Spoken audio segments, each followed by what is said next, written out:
Hello, everyone. My name is Lily. Today, I want to share a story about my awful stepmother, Julie. I'll call her Julie because she never acted like a mother to me or even wanted to try. When my dad, Jacob, first introduced me to Julie, she made it clear that she didn't want to be my mother. She said to me, "I don't want you thinking I'm going to be your mother. You're just my husband's daughter, nothing more.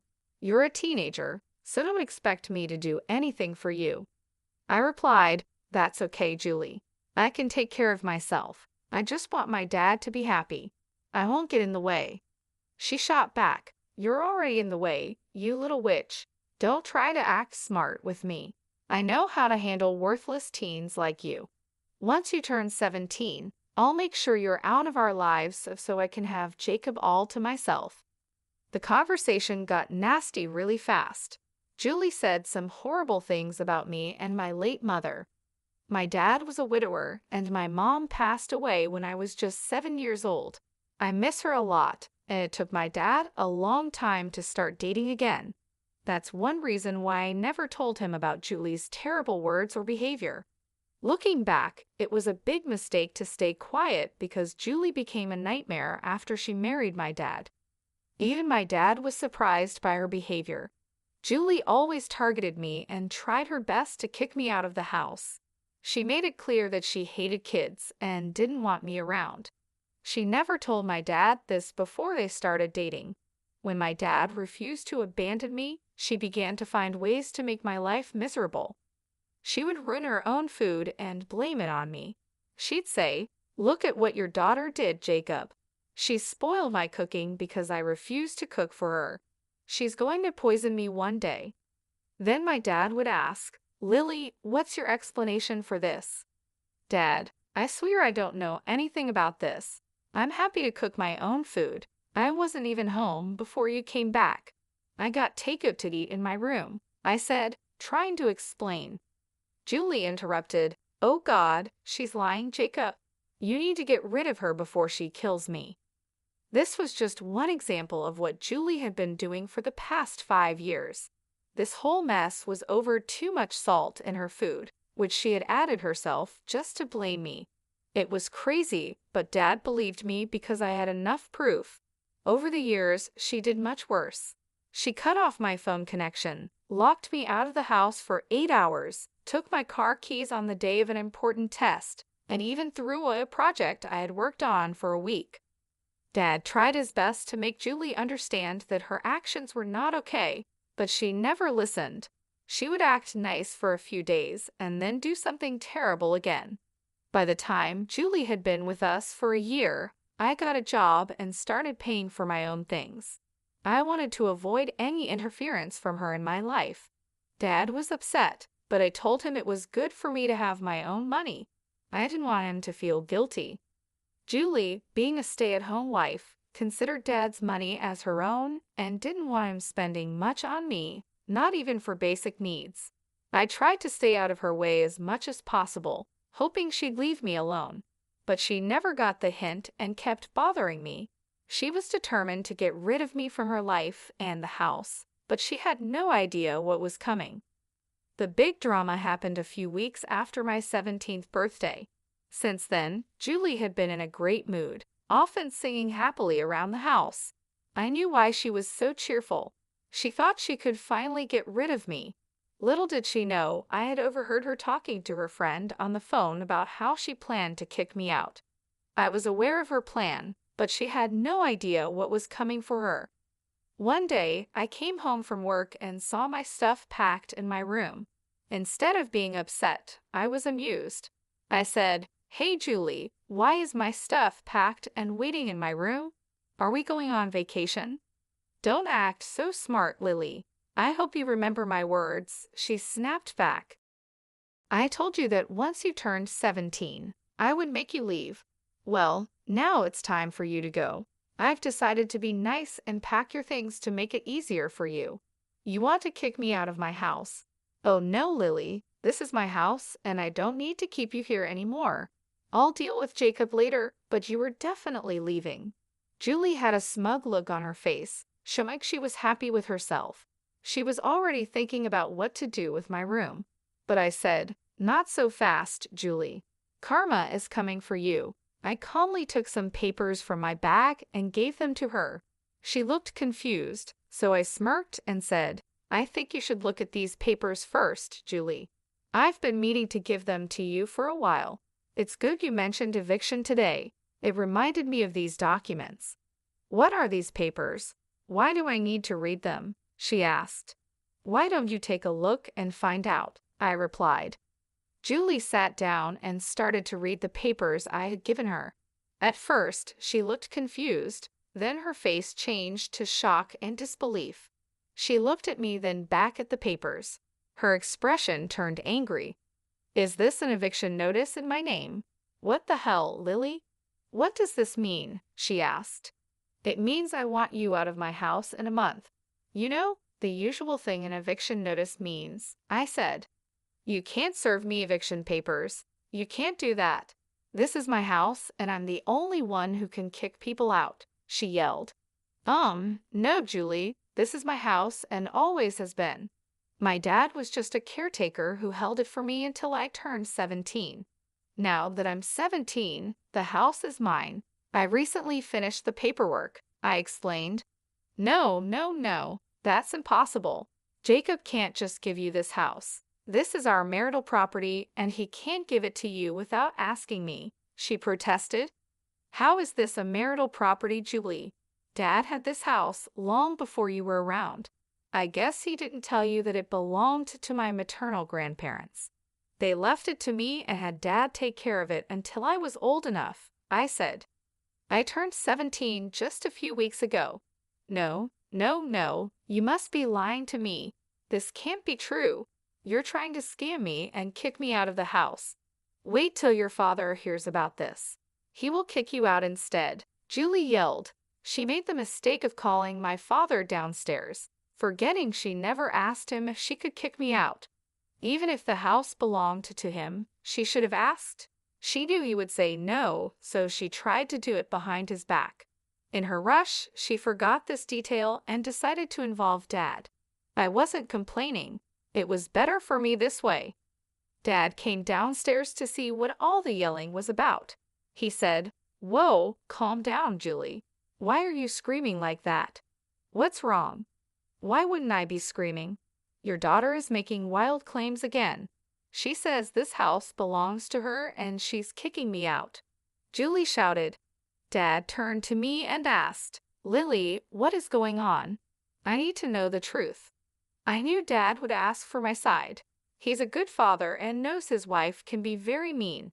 He always listens to both sides before taking action, which Julie hated. She wanted him to always side with her, no matter who was right. They fought about this a lot, but Dad wanted to be fair to everyone. That's why he asked for my side too. I explained. Julie called me down and said she was kicking me out. She told me I couldn't stay in her house anymore. I knew she was planning this because I overheard her talking on the phone. So I decided to kick her out instead. I gave her an eviction notice. Dad was shocked and turned to Julie. "What the hell, Julie? Who gave you permission to try and kick my daughter out? You never discussed this with me. Why am I hearing about this now?" Julie realized she had made a mistake. She was so upset by the eviction notice that she forgot she'd be caught. I saw her panic for a moment, then she turned hostile and defensive like she always does. She snapped, "Your daughter is already an adult, Jacob." She had turned 17, and we let her stay in the house for a month without paying rent. Most parents kick their kids out when they turn 17.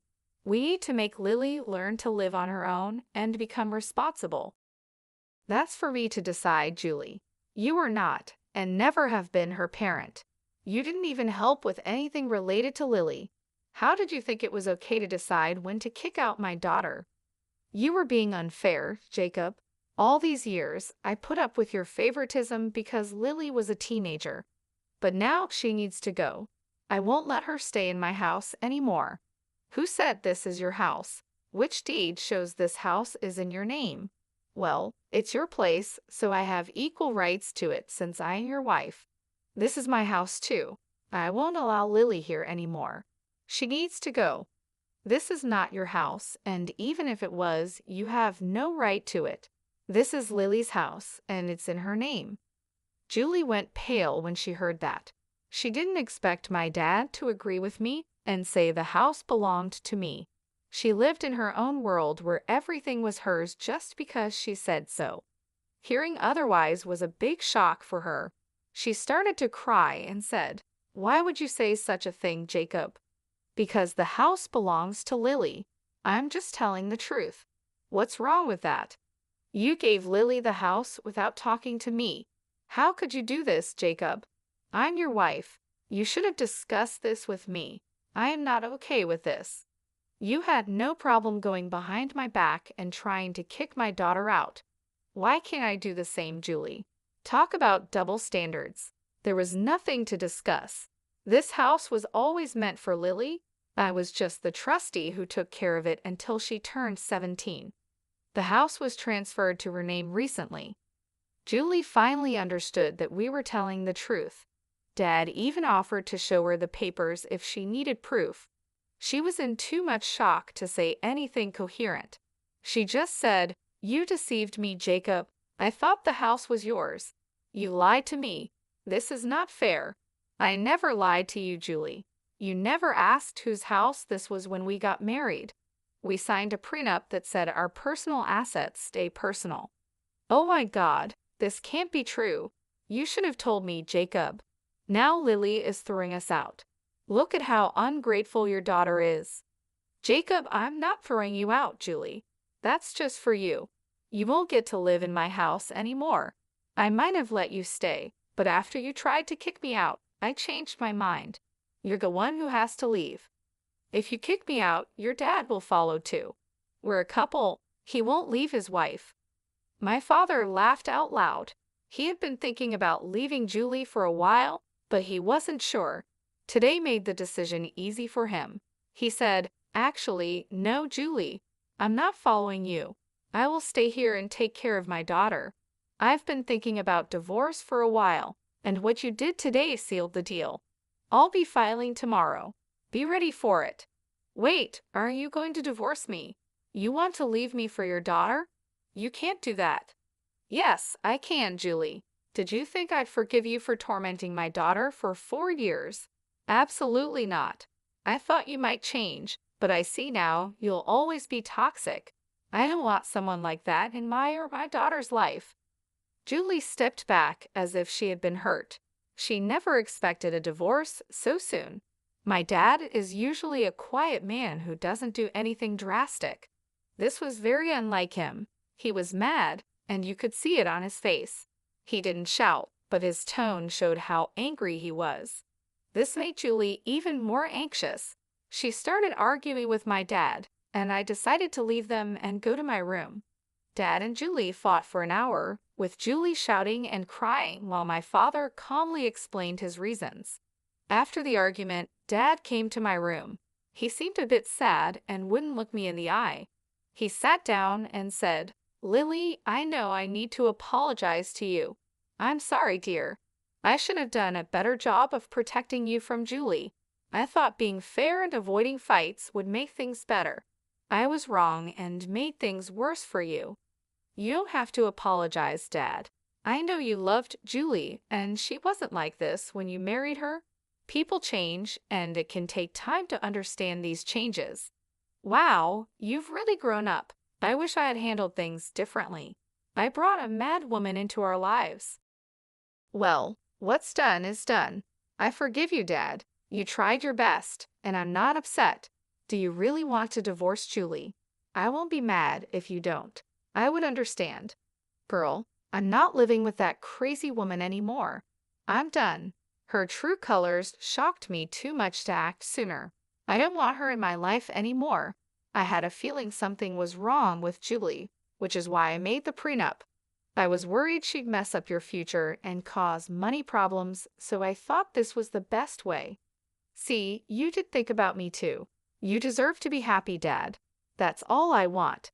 If Julie doesn't mean anything to you anymore, it's best to separate." I spent a lot of time assuring my dad that he was not a bad parent. He did a lot for me, and I needed to make him believe that too. I won't lie, I was super happy that my dad was finally getting rid of that crazy woman, Julie. She wasn't the right person for him and shouldn't stay married to him after everything she did over the years. The talk with my dad went well, and he went to the guest room to sleep that night. I finally felt peaceful knowing that Julie would soon be out of our lives for good. It felt great to teach her a lesson. I hoped she would remember this for the rest of her life. The real surprise came the next morning when I found Julie acting way too nice and caring towards me. She was in the kitchen making me breakfast and acting like I was the most important person to her. Even Dad was giving her a strange look and looked at me with confusion. When breakfast was over, I said, "Thanks for breakfast, Julie, but you don't have to do this anymore. I can make my own food, as I have for the last 7 years. No need to change things all of a sudden." "What nonsense, Lily. I'm happy to do this for you. Eating together can bring us closer as a family," she replied. "What's the point? We won't be a family much longer. You should have done this years ago. It's too late now." "Oh, come on, Jacob. Don't be so hard on me. I'm trying. I can make this work. I'll start being a better parent to Lily. We'll be the best mother-daughter duo ever, right, Lily?" I knew what Julie was trying to do. She was cornered and spent the night coming up with a plan. I knew better than to trust her. Looking at Dad, I could see he wasn't going to trust her either. He just looked a bit amused. Since Julie was waiting for my response, I said, "I don't think so, Julie. First of all, I'm 17 and don't need a new parent. I pay my own bills and will be off to college soon. Secondly, you are not and will never be my mother. That word doesn't suit you at all. Lily, I'm sorry for being so mean to you before. You need to give people a chance. We could be a happy family if you just give me a chance. It will also help strengthen my marriage with your dad." Dad replied, "Julie, you have a few months left of this marriage. I don't know what you're trying to strengthen. If it's an attempt to stay in this house, I'm sorry to say it won't work. You're being kicked out, and I'm going to divorce you anyway. The damage is already done. There's no point in trying to act all innocent and sorry now. I know you better than that, Julie." She saw that her new plan wasn't working, and it seemed like she had run out of options. Julie couldn't threaten to ruin Dad financially because of the prenup she had signed when they got married. She had no leverage left. Her only remaining tactic was to beg and cry, hoping for some sympathy. She started crying hysterically, pleading with me not to kick her out. She begged me to talk to Dad and ask him to give her another chance. She then turned to Dad, begging him to be more forgiving and to reconsider his decision to divorce her. The entire day turned into a long, painful ordeal with Julie begging and pleading for mercy. Since both Dad and I were off work that day, we had no choice but to endure her desperate attempts to change our minds. She followed us around the house, tears streaming down her face, and her voice trembling with desperation. Dad had to step out for a while to contact his lawyer and start the divorce process. Julie's pleas continued even when Dad was gone, as she tried to convince me to intervene on her behalf. When Dad returned, he was visibly tired of the drama. He informed Julie that he had already taken steps to file for divorce. Julie's face went pale when she heard this. She realized that her attempts to sway us were futile. The next few days were filled with more of Julie's emotional breakdowns. She would alternate between crying and trying to put on a cheerful face, hoping to win us over with kindness. But it was too late for that. Within a week, Julie received the divorce papers. Dad's lawyer had them delivered to her, and her reaction was a mix of shock and resignation. The realization that her marriage was over seemed to hit her hard. She stopped her begging and crying after receiving the papers, understanding that her efforts were in vain. The cold reality of her situation started to set in. Dad sat her down and explained that she would need to find a job if she wanted to have a place to live and afford a lawyer for her divorce proceedings. Julie, still clinging to the hope that she could somehow fix things, promised she would find a way to support herself. She was convinced that she could change our minds if she tried hard enough. She kept saying that she would prove herself and make things right, but we both knew it was too late. As the days passed, Julie's presence in the house became more and more unbearable. She would try to engage in conversations, acting as if nothing had happened, but it was clear that neither Dad nor I wanted to have anything to do with her anymore. The tension in the house was palpable, and every interaction with her felt forced and uncomfortable. Finally, the month came to an end, and Julie was still holding on to the hope that we would let her stay. She kept her belongings packed, waiting for a last-minute change of heart from us. But when the time came, there was no reprieve. We had been clear about our intentions from the start, and now it was time to follow through. Julie was given a firm deadline to leave the house. Dad and I stood by, watching as she gathered her things. She tried one last time to plead with us, her eyes filled with tears and desperation. But we remained steadfast. Julie's belongings were taken out, and she was escorted out of the house. She looked back at us one last time, hoping for a sign of mercy, but there was none. As the door closed behind her, a wave of relief washed over me. The house felt lighter, freer, without the constant tension and negativity that Julie brought. Dad and I shared a moment of quiet understanding, knowing that this was the right decision. We had endured enough, and now it was time to move forward, leaving Julie and her manipulations behind. She made a fuss when we told her to leave, but after Dad threatened her with more legal trouble, she left crying. I heard she moved in with a friend because her own family doesn't want her around anymore. When she left, she took all the negativity with her, and the house finally felt like home again. It's been more than 3 years since all this happened. I'm now in college, which is conveniently close to home. Dad successfully divorced Julie and has started dating again.